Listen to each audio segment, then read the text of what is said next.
हमारे साथ हैं शहजादा सिंह कपूर, जिन्हें लोग हनीमैन के नाम से जानते हैं।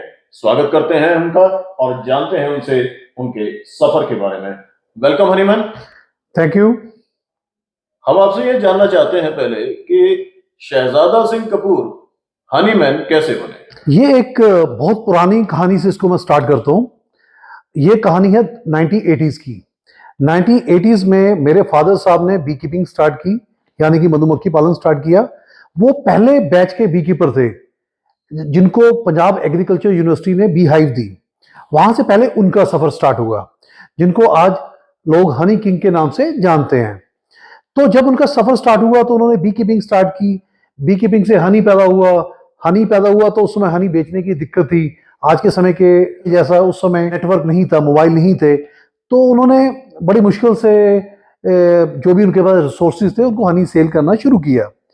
तकरीबन 1990 के आसपास पढ़ाई के दौरान मैंने ज्वाइन किया, तो मेरे ब्रदर ने ज्वाइन किया। तो उस समय बड़ा छोटा सा काम हुआ करता था। हम हनी पैदा करते थे, हनी एक्सट्रैक्ट करते थे बी फार्म से, खुद ही टीनों में लोड करते थे। लोड करके हम अपनी छोटी सी फैक्ट्री थी, मतलब 2 कमरों की फैक्ट्री ही थी, वहां पर लेके आते थे और वहां पर खुद ही रात को गर्म करते थे हनी। गर्म करने के बाद छोटे छोटे टैंक रखे होते थे, वहां से हनी को हम पैक करते थे। वहां से शुरुआत होगी। वहां से उस समय पैसा इतना नहीं होता था कि लेबर को भी दे पाए, तो हाथों से अपने लेबर लगाना हनी का, तो वहां से काम स्टार्ट हुआ। पर धीरे धीरे पूरी फैमिली ने शुरू किया, मदर ने, फादर ने, मैं भी ज्वाइन हो गया, छोटा ब्रदर भी ज्वाइन हो गया। तो जब ये बोलता है कि जब लोग इकट्ठे हो जाएं तो सफ़र आसान हो जाता है और मंजिल जल्दी मिल जाती है। तो वहाँ से हमारा सफ़र स्टार्ट हुआ। वहाँ से हमने डोमेस्टिक मार्केट में हनी सेल करना शुरू किया और फिर उसके बाद गेट के आसपास हमने पहली शिपमेंट एक्सपोर्ट की। वो इंडिया की सबसे पहली शिपमेंट थी जो एक्सपोर्ट हुई। फिर वहाँ से 2004 के आसपास हमारी पहली शिपमेंट गई, ये मिडिल ईस्ट को शिपमेंट गई थी जो बोतल पैक में गई। तब कहीं कभी भी उससे पहले इंडिया का हनी बोतल पैक में नहीं गया था।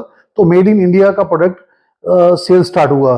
तो तकरीबन 4-5 साल के अंदर हम तकरीबन 40 से 50 कंट्रियों के अंदर एक्सपोर्ट हमारा स्टार्ट हो चुका था और यहाँ पर इंडियन हनी को एक नई पहचान मिल चुकी थी। जो पेरेंट कंपनी में उसकी बात कर रहा हूँ।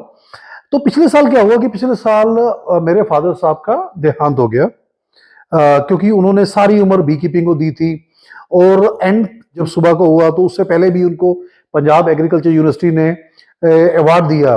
जैसे ही एक्सपोर्ट स्टार्ट हुआ, लोगों से जान पहचान बननी शुरू होगी।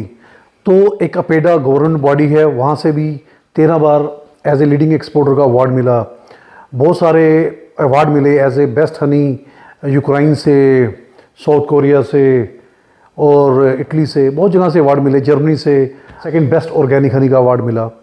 फिर इसके अलावा फिर 2011 में हमने एक वर्ल्ड रिकॉर्ड बनाया।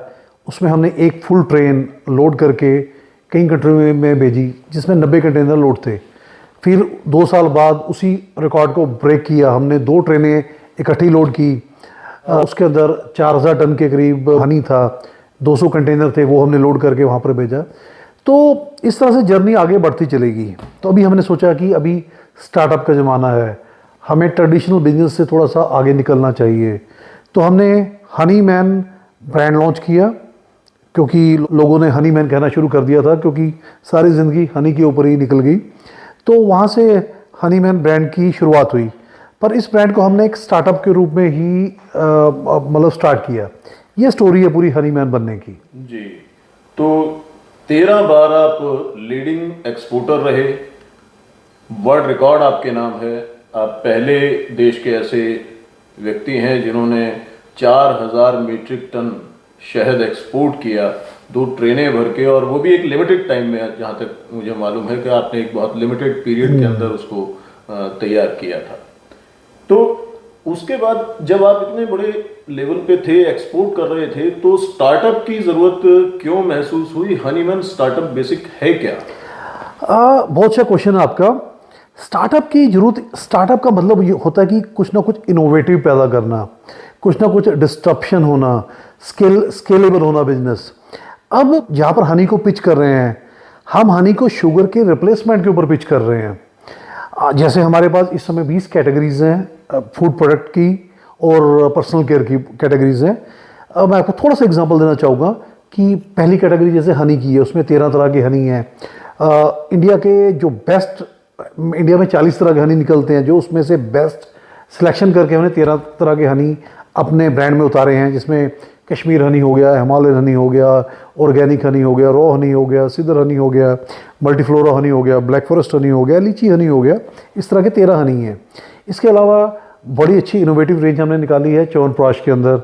Instead of sugar we are using honey to make our chyawanprash. कि होता है कि च्यवनप्राश जब बना था पुराने युग के अंदर, तो मतलब आयुर्वेदा के हिसाब से च्यवनप्राश के अंदर कभी भी शुगर डाला ही नहीं गया, तो वो हनी से ही बनता था पहले। तो बाद में कमर्शलाइज होकर शुगर डलनी शुरू होगी, हम फिर उसी दौर पे हम इसको ले आए कि इसको हनी से बनाना है। तो इस तरह से एक प्रोडक्ट जैम है। अब लोग बच्चों को घरों में जब जैम देते हैं, क्योंकि बच्चों को जैम पसंद आता है, तो आप दे क्या रहे हो, आप 50% उसके अंदर शुगर दे रहे हो और 50% फ्रूट पल्प होते हैं किसी जैम के कम्बिनेशन के अंदर। तो हमने वो 50% शुगर को रिमूव किया, उसकी हनी ऐड किया, तो हनी बेस हमने जैम रेडी कर दिए हैं। ये कैटेगरी इसी तरह से है। फिर एक पर्सनल केयर की कैटेगरी है, जिस कैटेगरी के अंदर इन्फ्यूज्ड पर्सनल केयर के प्रोडक्ट तैयार कर रहे हैं, जिसमें शावर जेल हो गया, मॉइस्चराइज़र हो गए, स्क्रब्स हो गए, इस तरह की 7 की रेंज है। तो ये था जो आपने बताया अपनी जर्नी के बारे में और स्टार्टअप के बारे में। तो ऐसा क्या खास है, क्योंकि हनी को लेकर और हनी बेस्ड प्रोडक्ट बहुत सारे मार्केट में अवेलेबल हैं, ऐसा क्या है आपके प्रोडक्ट्स में जो दूसरों से उसे अलग करता है? देखो, सबसे पहला तो ये है कि अगर हम हनी की बात करें, तो जैसा कि मैंने पहले ही बताया कि हनी, इंडिया में 40 तरह के हनी होते हैं और लोगों को ऐसा लगता है कि हनी एक जैसी होता है, ऐसा नहीं है।